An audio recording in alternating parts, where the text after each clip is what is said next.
Au début, c'était le noir total. Il s'agit du plus grand mystère de la vie. Quand ils sont arrivés près de moi, j'étais mort.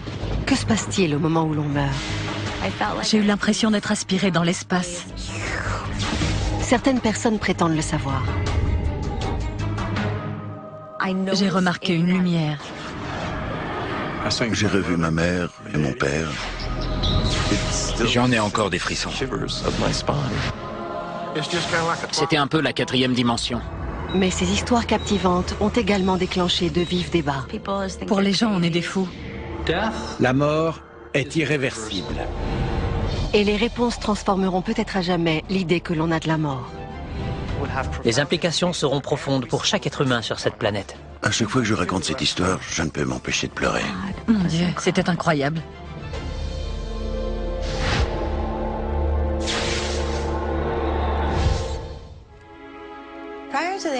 Avant l'accident, je n'avais jamais entendu parler d'expérience de mort imminente. Pour moi, l'idée de la mort était toujours mêlée de peur, à savoir que se passe-t-il et où on va. Et où va-t-on? Michaela Roser a la chance d'être en vie. Le 3 juillet 1994, à l'âge de 17 ans, elle manque de se tuer dans un terrible accident de voiture. Le jour de l'accident, nous rentrions de vacances. Il faisait un temps radieux. Nous étions à 20 minutes environ de la maison. On montait une colline, juste derrière une bétaillère. Vu que le conducteur roulait très lentement, ma mère avait mis ses warnings. Lors de la montée, une jeune fille de 16 ans a voulu nous dépasser. Mais quand elle a vu qu'une voiture arrivait en face, elle a dû faire une embardée à droite et nous a percutés à 130 km/h. Sa voiture est allée s'encastrer sous la bétaillère et a continué de nous traîner sur une centaine de mètres. Les sièges se sont soulevés, le toit s'est effondré et on s'est violemment cogné la tête contre le plafond. J'ai cru que nous allions mourir décapités. Le docteur Scott Magley est l'un des premiers à arriver sur les lieux. Michaela était inconsciente. La tôle autour d'elle était tellement déformée qu'il nous était impossible d'atteindre la jeune fille. Je n'étais même pas certain qu'elle respirait encore.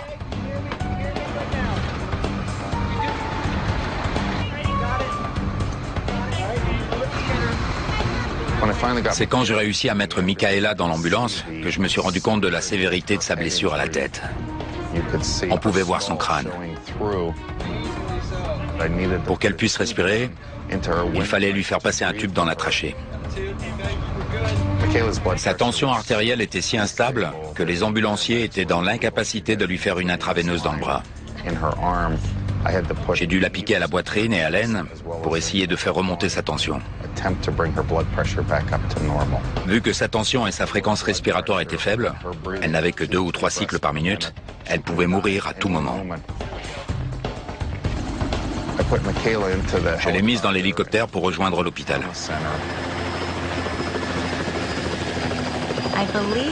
J'ai la sensation que mon expérience de mort imminente s'est produite quand on me transportait à l'hôpital, dans l'hélicoptère.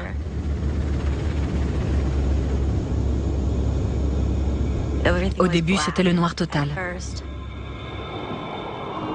Et puis, tout à coup, je me suis sentie portée par une présence incroyable. C'était une lumière blanche apaisante qui m'enveloppait.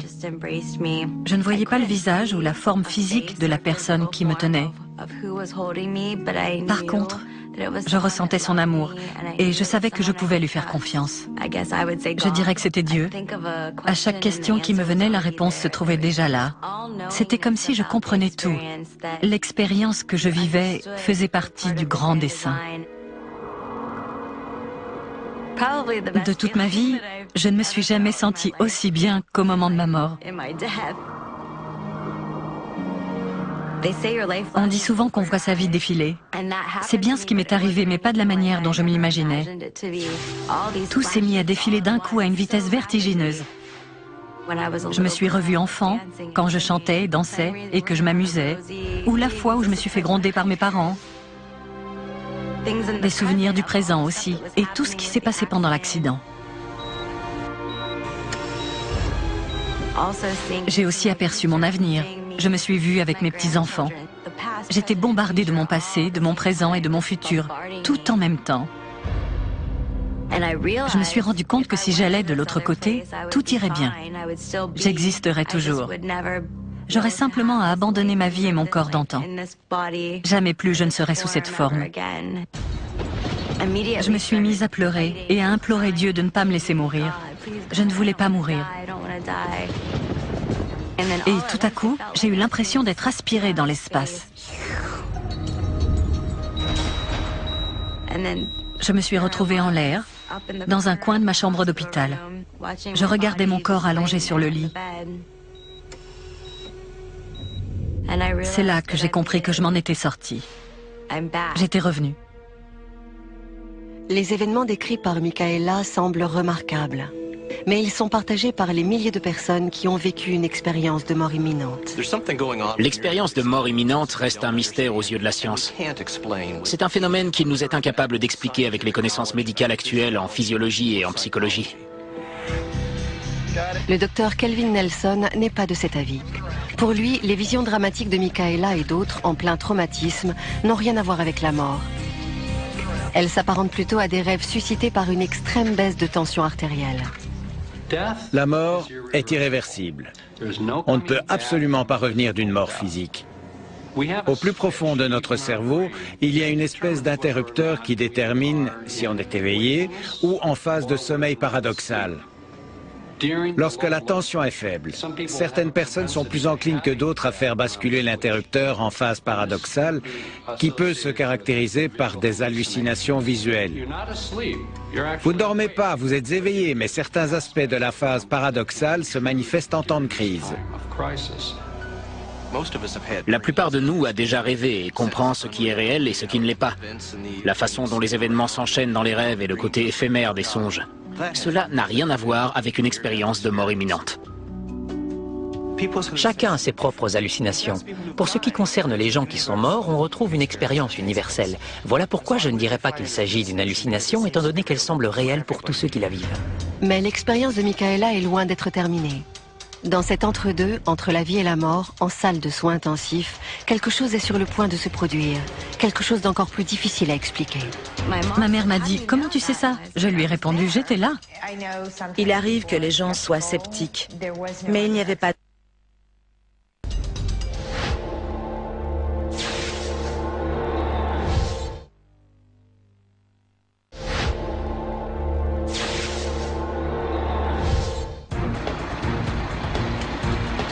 Après un accident de la route qui a failli lui coûter la vie, Micaela Roser se retrouve dans un état critique.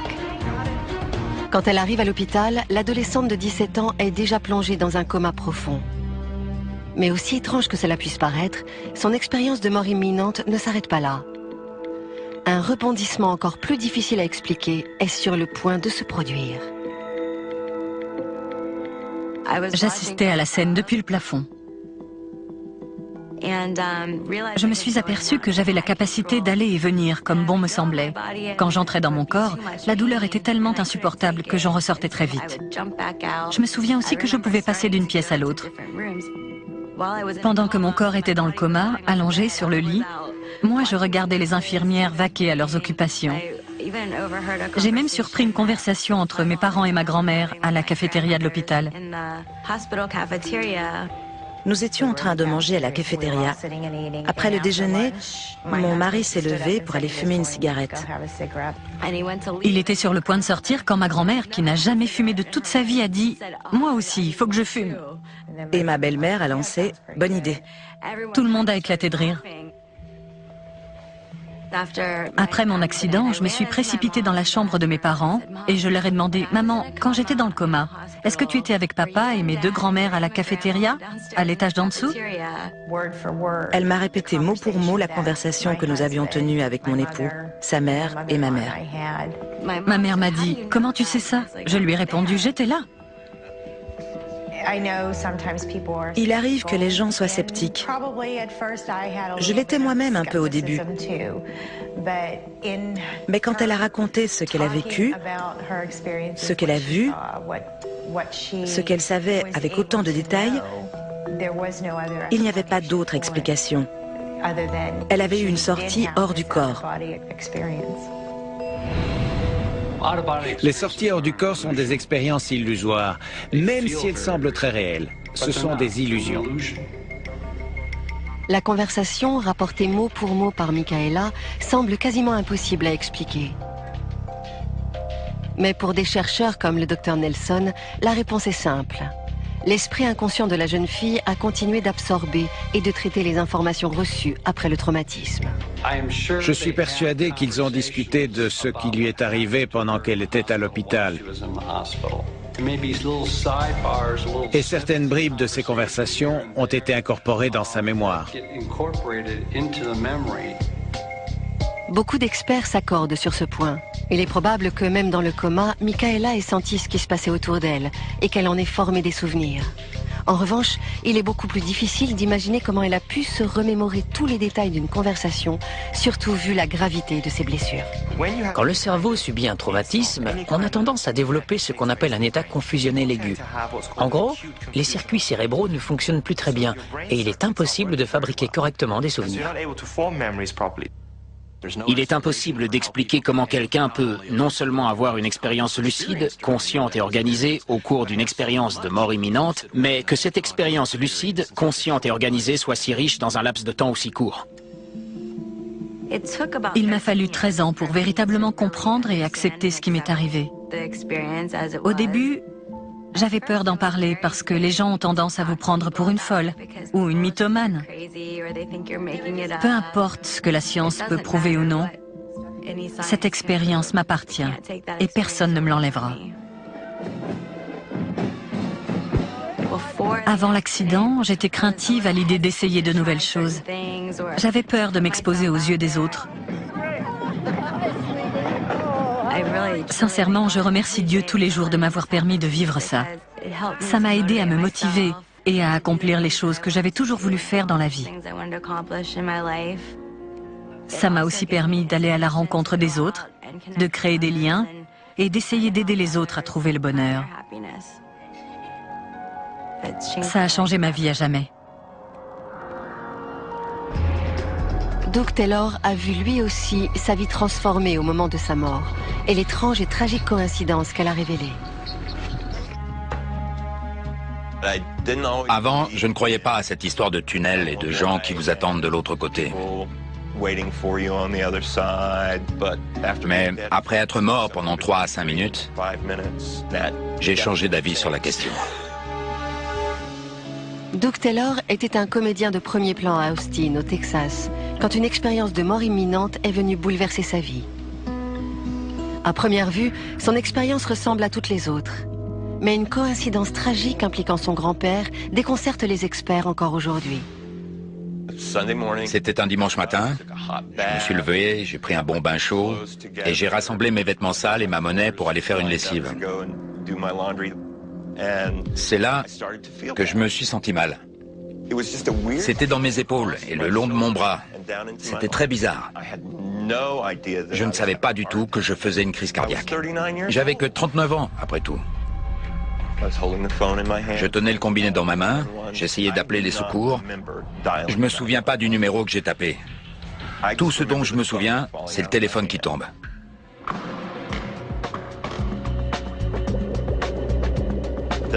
L'opératrice au bout du fil a répondu. Et vu que personne ne parlait, elle a appelé les pompiers, qui par chance ont leur caserne à 2 pâtés de maison de chez moi. Étant donné que la porte était fermée à clé, ils ont dû la défoncer. Quand ils sont arrivés près de moi, j'étais mort. Le docteur Michael Watkins était le cardiologue urgentiste en service ce jour-là. Les premiers secours avaient été dépêchés sur les lieux avec un défibrillateur cardiaque automatique. Il a été utilisé à 5 reprises. Les ambulanciers sont arrivés juste après. Ils ont intubé la victime, c'est-à-dire qu'ils lui ont passé un tube dans la trachée pour le faire respirer. Et si mes souvenirs sont bons, ils ont essayé de le ranimer à 5 reprises avec le défibrillateur. Alors que les ambulanciers font tout ce qu'ils peuvent pour sauver Doug, à 480 km, son grand-père est aux prises avec une situation d'urgence. Quasiment au même moment, le hasard veut qu'il ait une crise cardiaque majeure. D'habitude, Je rentre à une certaine heure et il m'attend toujours. Ce jour-là, j'étais un peu en retard. Quand je suis arrivée, il gisait sur le sol. Pendant ce temps, à Austin, Doug est en train de glisser dans ce qu'on ne peut qu'appeler une autre réalité.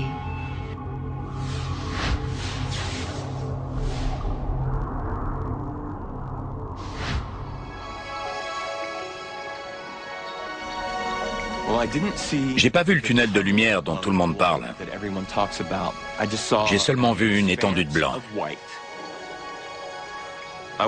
J'avais peur de rien. Je trouvais simplement que c'était bizarre. À ma droite, je voyais l'ombre d'un chêne avec des gens en dessous. Du coup, je suis allé dans cette direction. Et à mesure que je m'approchais, j'arrivais à reconnaître les personnes qui se tenaient devant l'arbre. Il y avait mon oncle Glenn, ma tante Lala et ma grand-mère. Il devait y avoir une vingtaine de personnes. Et je leur ai toutes demandé, qu'est-ce que je fais ici? Où est-ce qu'on est? Elles n'avaient qu'une seule réponse. Ce n'est pas toi que nous attendons. Rentre à la maison. Le dernier souvenir conscient que j'ai de ce moment, c'est la voix de mon grand-père. Je ne le voyais pas, mais je sentais sa présence et je l'ai entendu me dire « T'es un sacré vénard, mon garçon. » Quand il arrive à l'hôpital, Doug est très mal en point. 2 de ses 3 artères cardiaques sont quasiment bouchées. La première fois que j'ai vu Doug, il était en soins intensifs. Il était blanc comme la mort. Il n'avait aucune couleur. Et j'ai dû appeler sa famille.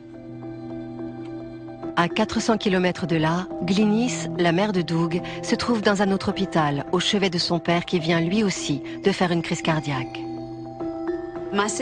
J'étais auprès de mon père en soins intensifs avec ma sœur. Et ma nièce a fait éruption et a dit « Tante Glynis, il y a quelqu'un au téléphone qui voudrait te parler. » Apparemment, Doug aurait fait une crise cardiaque. Et je lui ai dit « Oh Pam, ils ont dû faire une erreur et confondre ton grand-père et oncle Doug. » Elle m'a répondu « Non, je ne crois pas. Je suis désolée, mais ils ont tous les deux fait une crise cardiaque. » Ça a été un vrai déchirement. J'ai dû me résoudre à laisser mon père pour pouvoir aller auprès de mon fils qui venait de faire une crise cardiaque à l'âge de 39 ans. Peu de temps après, ma sœur m'a appelé pour me dire que notre père était décédé. C'est là que j'ai pensé, est-ce que Doug va connaître le même sort? Est-ce que je vais les perdre tous les deux le même jour? Après 2 grosses opérations de chirurgie cardiaque, Doug est toujours dans un état critique. 3 jours plus tard, il reprend connaissance. Quand il a ouvert les yeux, nous étions extrêmement soulagés. Il a demandé des nouvelles de son papy. J'ai trouvé cela étrange qu'il me demande à chacune de ses visites comment allait son grand-père. Je lui ai dit qu'il allait bien parce que le docteur m'avait conseillé de lui cacher la vérité. Nous ne lui avons appris la nouvelle que le jeudi matin. Je n'ai compris le message que lorsque ma mère m'a dit que mon grand-père était mort. Je me suis rappelé ce que les gens m'avaient dit. Ce n'est pas toi que nous attendons, rentre à la maison. Ce n'est pas moi qu'ils attendaient, mais mon grand-père. Je pouvais rentrer alors que lui devait rester. J'en ai encore des frissons.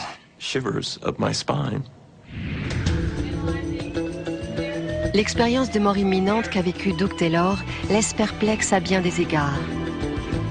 Comment a-t-il pu former des souvenirs après une telle crise cardiaque, alors même qu'il était mort pendant plusieurs minutes? Lors d'un arrêt cardiaque, les données sont claires. Il n'y a aucune activité électrique du cerveau pendant une moyenne de 10 secondes après l'arrêt cardiaque. La grande question qui se pose alors est de savoir ce qui se passe dans l'esprit et dans la conscience de la victime quand son cœur ne bat plus. Parce que de nombreuses études prouvent qu'il est possible de ranimer des gens qui recouvrent pleinement leur esprit et leur conscience. Le plus stupéfiant, c'est qu'il est strictement impossible que Doug ait pu savoir que son grand-père a eu une crise cardiaque qui lui a été fatale quasiment au même moment. C'est tout bonnement une histoire qui dépasse l'entendement. Pourtant, selon le docteur Kevin Nelson, une explication physiologique peut être avancée. Il suggère que la rencontre entre les deux hommes est le produit du cerveau de Doug, via les mêmes procédés oniriques complexes qui ont généré l'expérience saisissante de décorporation de Michaela Roser. On peut imaginer que sa mère a quitté le chevet de son père pour venir veiller sur lui et qu'elle a discuté avec le personnel médical pendant qu'il était conscient, mais qu'il ne réagissait pas. Je ne pense pas que les expériences de mort imminente soient des rêves. Elles déclenchent plutôt le mécanisme de fabrication onirique pendant que nous sommes éveillés et lors de crises. J'ai raconté cette histoire à chaque personne que j'ai rencontrée et avec qui j'ai parlé plus de 5 minutes. À mes yeux, c'est important. Les gens doivent savoir qu'il existe une vie après la mort, qu'on continue de faire de meilleures choses. Avant mon expérience de mort imminente, j'étais soupolé. Je m'emportais pour un rien. Désormais, je reste calme en toutes circonstances. C'est tellement difficile d'exprimer l'amour, la chaleur et la compréhension que j'ai ressentie que les gens à qui je raconte mon histoire repartent en disant « Waouh, j'aimerais vivre ça. J'aimerais y aller. » L'expérience de mort imminente qu'a vécu Doug ainsi que sa rencontre avec son grand-père ont coïncidé avec un électrocardiogramme plat pendant plus de 3 minutes. Mais ce genre d'expérience ne commence pas forcément par une mort. J'avais l'impression que quelque chose de terrible allait se produire.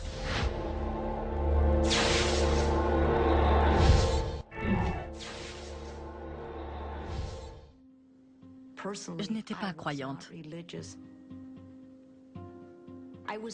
Avant l'accident, j'étais tellement sceptique face à ces histoires de mort imminente que j'essayais toujours de les expliquer de façon scientifique. Maintenant, j'ai complètement changé. Au printemps 2003, Marie-Jo Rapini travaille comme psychothérapeute à Lubbock, au Texas. Elle n'a jamais cru aux expériences de mort imminente, alors même que des dizaines de ses patients en phase terminale lui soutenaient qu'elles étaient bien réelles. Avant de mourir, il me prenait la main et me demandait « Marie-Jo, est-ce que vous les voyez? Est-ce que vous les voyez ?» Je me contentais de répondre « non », sans même lever la tête. Je ne les vois pas. Mais la veille du dimanche de Pâques, tous ces doutes allaient être balayés à jamais. J'avais organisé un grand dîner chez moi, j'avais donc 1001 choses à faire. Je suis partie faire un peu de sport, je me sentais bien, je voulais travailler mes pectoraux. J'ai donné tout ce que j'avais sur cette machine.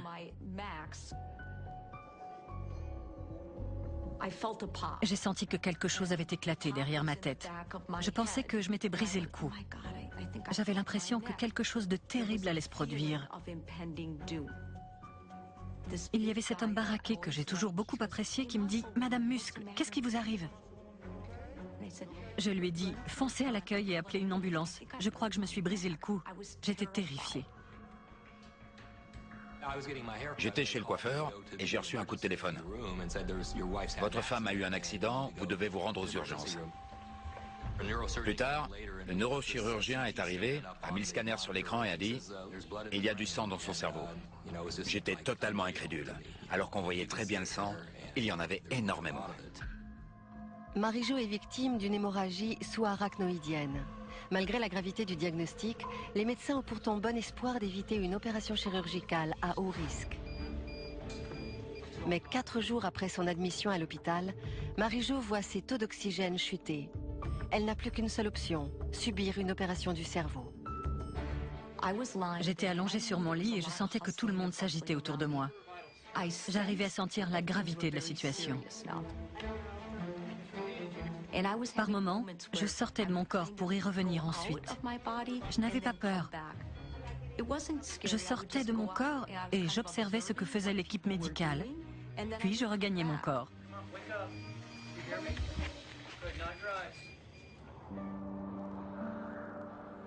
Soudain, j'ai aperçu une lumière, une toute petite lumière.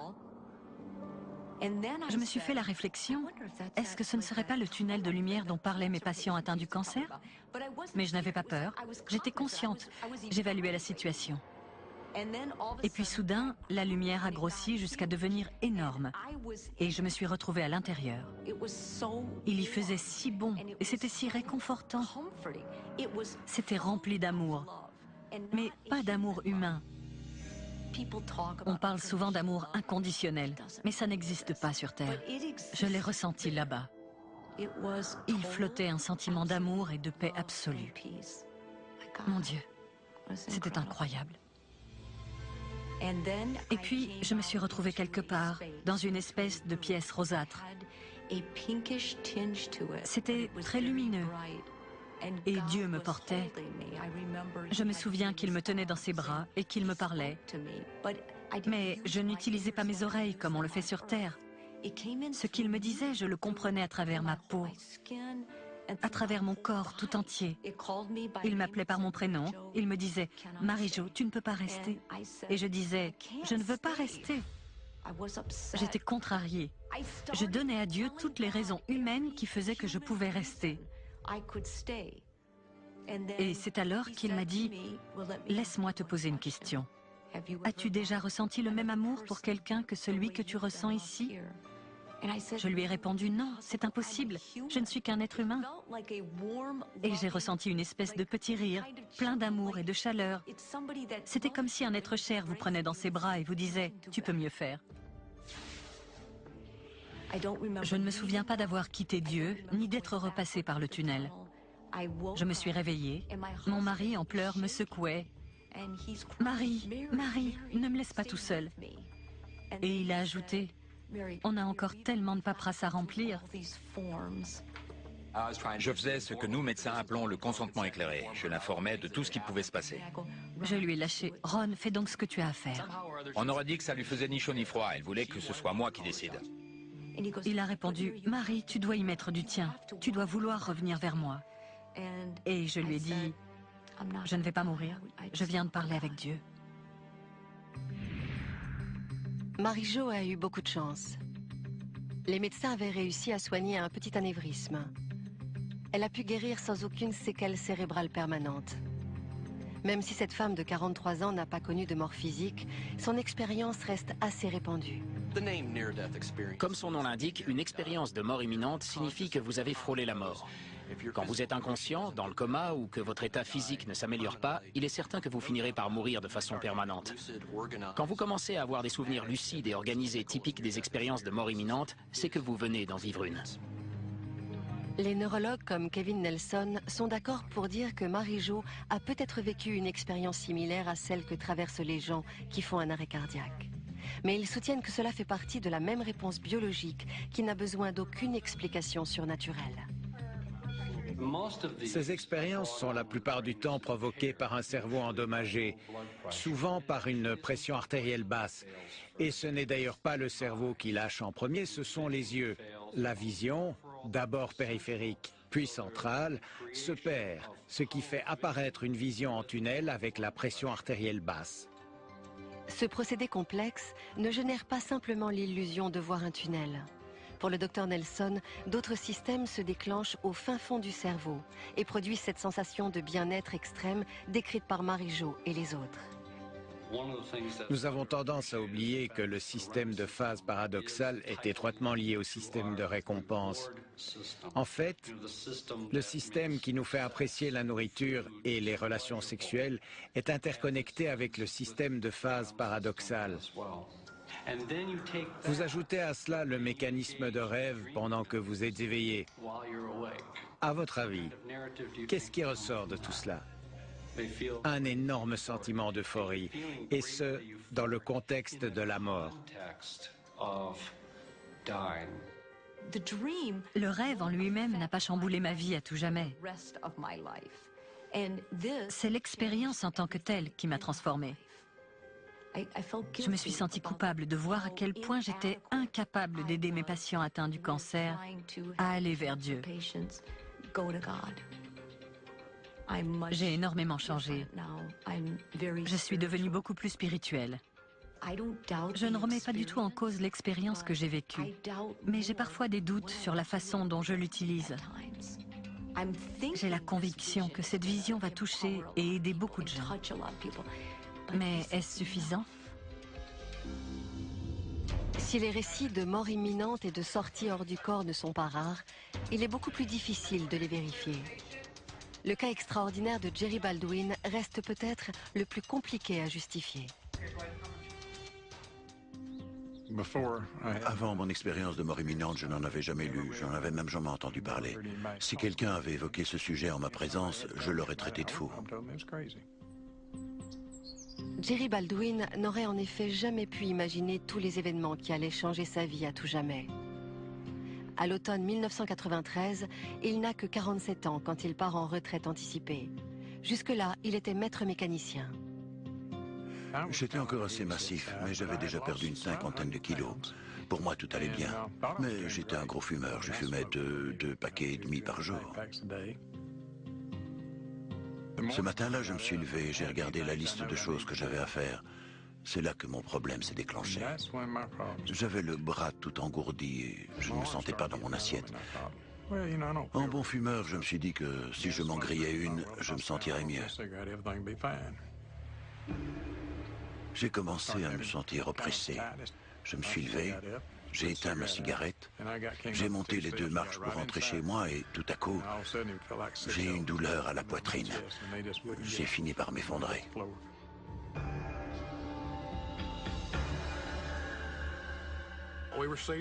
On a reçu un appel pour une douleur à la poitrine.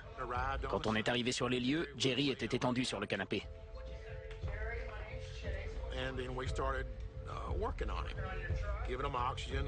On a fait notre boulot, on lui a donné de l'oxygène, on lui a passé le cardiofréquencemètre, on lui a fait des intraveineuses, etc.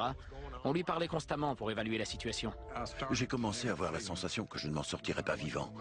Tout devenait gris. J'ai dit au secouriste, je vais pas tarder à y aller. Et il m'a demandé, de quoi parlez-vous? J'ai dit, je vais bientôt mourir. Ce sont les dernières paroles que j'ai prononcées. À partir du moment où il a fait un arrêt cardiaque, il ne répondait plus et il n'était plus conscient. La procédure consiste alors à frapper la victime dans la région précordiale. C'est ce qu'a fait mon coéquipier en lui donnant 3 coups de poing successifs.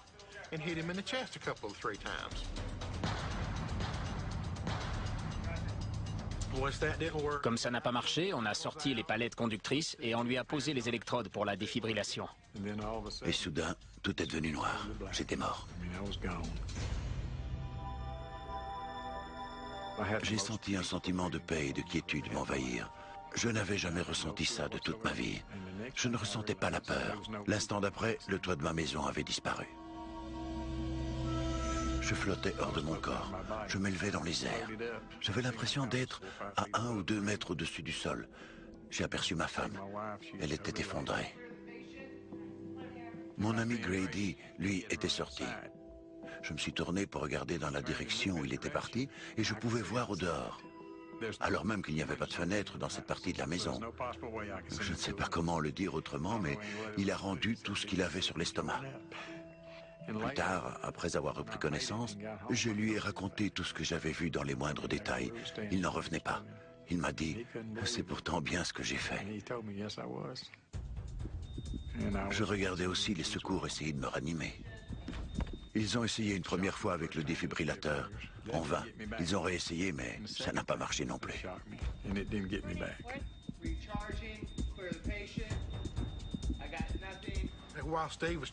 Pendant que Dave essayait de recharger les palettes pour la 3e tentative, les batteries du défibrillateur ont lâché, ce qui n'est pas inhabituel.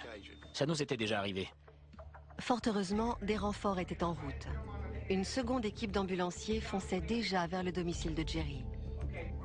J'ai regardé sur ma gauche et j'ai vu une 2e ambulance arriver. C'était l'équipe de renfort qui apportait de nouvelles palettes. Plus tard, je leur ai dit que je savais qui conduisait. Je ne veux pas dire que ça m'a fichu les chocottes, mais c'était quand même bigrement effrayant. C'était un peu la 4e dimension. Prisonnier des limbes, Jerry ignore si les secours en renfort arriveront à temps pour le sauver. À cet instant, il ignore que son extraordinaire voyage ne fait que commencer. Soudain, je me suis retrouvé dans le tunnel, la tête la première.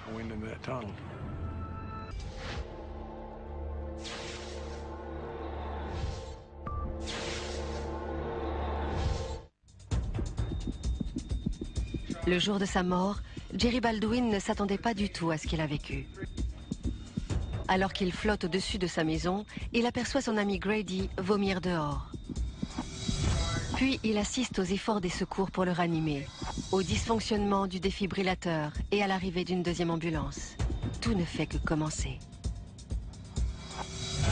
Je flottais et je me disais, ils vont y arriver ou pas? Oh, et puis je m'en fiche comme de l'an 40. C'est à ce moment-là que j'ai aperçu une lumière aveuglante. C'était dans un tunnel d'environ 1 mètre de circonférence. Soudain, je me suis retrouvé dans le tunnel, la tête la première. J'avais l'impression de filer à 160 km/h. Au loin, je distinguais la plus jolie lumière que j'avais jamais vue. Elle devenait de plus en plus lumineuse, jusqu'à ce que j'émerge de l'autre côté. C'était comme si j'avais sauté dans un bassin rempli de lait, sauf que c'était de la lumière. Elle m'entourait complètement. Au milieu de cette lumière, j'ai entendu la voix. Plus tard, quelqu'un m'a demandé comment je savais que c'était Dieu. Je le savais, tout simplement. Je n'ai jamais vu son visage. Son corps était extrêmement lumineux. Je discernais bien la forme d'un corps, mais il était fait de lumière. Il m'a dit, « Tu dois y retourner ». Je l'ai imploré, « Seigneur, ne me force pas à rentrer ». Il m'a répondu, « Je vais te donner un aperçu de ce qui t'attend, mais ensuite, tu dois rentrer ». Il m'a pris la main et nous avons passé la plus jolie porte que j'avais jamais vue. Nous avons longé un cours d'eau, puis je me suis mis à courir jusqu'à un groupe de personnes qui se tenaient près du cours d'eau. C'était ma mère, mon père et ma grand-mère, Nam. Tout semblait parfait. Ils m'ont dit qu'ils m'aimaient. Et puis, comme dans un claquement de doigts, nous nous sommes retrouvés ailleurs. Les fleurs étaient magnifiques, la musique enchanteresse. Il n'y a pas de mots pour décrire le sentiment de paix et d'amour que j'ai ressenti ce jour-là.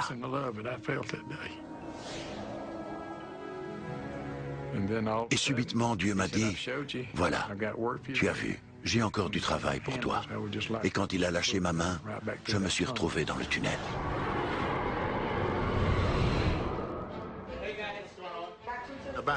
À ce moment-là, Dave et Curtis, de l'équipe de renfort, sont arrivés pour nous donner un coup de main.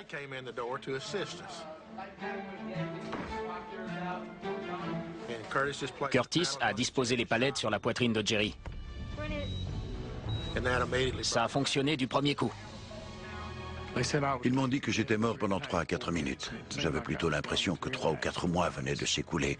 Le temps s'était arrêté. Cette histoire dramatique renferme plusieurs détails on ne peut plus surprenants. Comment Jerry a-t-il pu voir son ami Grady alors même qu'il n'y avait pas de fenêtre? Comment a-t-il su que le premier défibrillateur était tombé en panne? Comment a-t-il pu voir la seconde ambulance arriver? Tout cela s'est produit alors qu'il était cliniquement mort. Quand quelqu'un vit une expérience de mort imminente, ou des rêves, des illusions, ou toute autre chose qui n'a rien à voir avec des observations faites en substance, on s'attendrait à des descriptions irréelles, illusoires, oniriques. Ce n'est pas du tout le cas. La grande majorité des descriptions qui nous est rapportée fait état de détails extrêmement précis. Le docteur Kevin Nelson n'est pas de cet avis. Selon lui, les sorties hors du corps, telles que celles vécues par Jerry, sont de véritables souvenirs générés par notre cerveau pendant et même après le traumatisme. Quand nous déclenchons en laboratoire des expériences de sortie hors du corps, tout se passe dans ce qu'on appelle le carrefour temporopariétal. Nous pensons que c'est dans cette région que se rejoignent notre vision, nos capteurs de position et ce qui nous fait ressentir notre corps. Si cette zone est mise à mal, alors vous ne savez plus où vous êtes et vous allez reconstituer une carte visuelle à partir de vos souvenirs. C'est un argument fascinant. Le problème, c'est que les événements bien spécifiques que nous décrivent les personnes se sont produits 10, 20, 30, voire 40 minutes après la mort clinique, quand tous nos indicateurs montrent que le cerveau ne fonctionne plus, qu'il n'est plus irrigué par le sang, et donc qu'il lui est impossible d'assimiler des informations. Pourtant, à leur réveil, ces personnes ont une conscience intacte. Elles peuvent faire appel à des souvenirs complets. Leur raison fonctionne et elles peuvent nous raconter en détail ce qui s'est passé, comme si elles étaient restées conscientes. Les décorporations vécues par des victimes d'arrêt cardiaque comme Jerry offrent sans doute la clé pour mettre un point final à ce vieux débat de la réalité ou non des expériences de mort imminente. Le docteur Sam Parnia a mis au point une méthode unique pour vérifier la véracité des visions, le tout dans un environnement contrôlé. Nous avons disposé des étagères près du plafond, avec sur le dessus une image qui ne peut se voir depuis le plafond que si on regarde en bas depuis le haut. Elles sont invisibles quand on les regarde depuis le sol. Toutes les images sont différentes et n'ont aucun rapport avec un environnement hospitalier. Si nous avons 500 ou 1000 personnes qui nous disent qu'elles ont vu les équipes médicales s'affairer sur leur corps, comme cela revient dans nombre d'anecdotes, mais qu'aucune de ces personnes n'a vu les images, alors nous pourrons conclure que les expériences de mort imminente n'existent vraisemblablement pas. Ce n'est peut-être que notre esprit qui nous joue des tours et qui nous fait croire qu'on a vu quelque chose alors que c'est faux. En revanche, si ces personnes reviennent à elles et nous disent avoir vu les images, alors la communauté scientifique devra se résoudre à accepter qu'une telle expérience a bel et bien eu lieu. À nous alors d'essayer d'expliquer scientifiquement ce qui se passe. Le docteur Parnia espère être en mesure de publier les résultats de cette étude dans les prochaines années. Les implications pourraient être sans précédent. S'il prouve que les expériences de sortie hors du corps sont bien réelles, cela voudra dire que notre esprit et que notre conscience peuvent exister en dehors de notre enveloppe corporelle. Les expériences de mort imminente ne seront alors plus considérées comme des illusions. Cela marquera la naissance d'une nouvelle branche de la science, une branche qui s'intéressera à l'esprit et à la conscience de l'être humain. Cette entité qui fait de nous ce que nous sommes. Les implications seront profondes pour chaque être humain sur cette planète. À chaque fois que je raconte cette histoire, je ne peux m'empêcher de pleurer. La plupart des gens me prennent pour un fou. Après 9 ans, je l'ai raconté à 9 personnes. Une personne par an. Et elles étaient toutes en phase terminale. Ça ne m'a pas posé de problème de leur dire parce qu'elles ne peuvent pas me traiter de fou puisqu'elles vont bientôt partir. Ça les a rassurées. Elles passeront de l'autre côté bien plus facilement.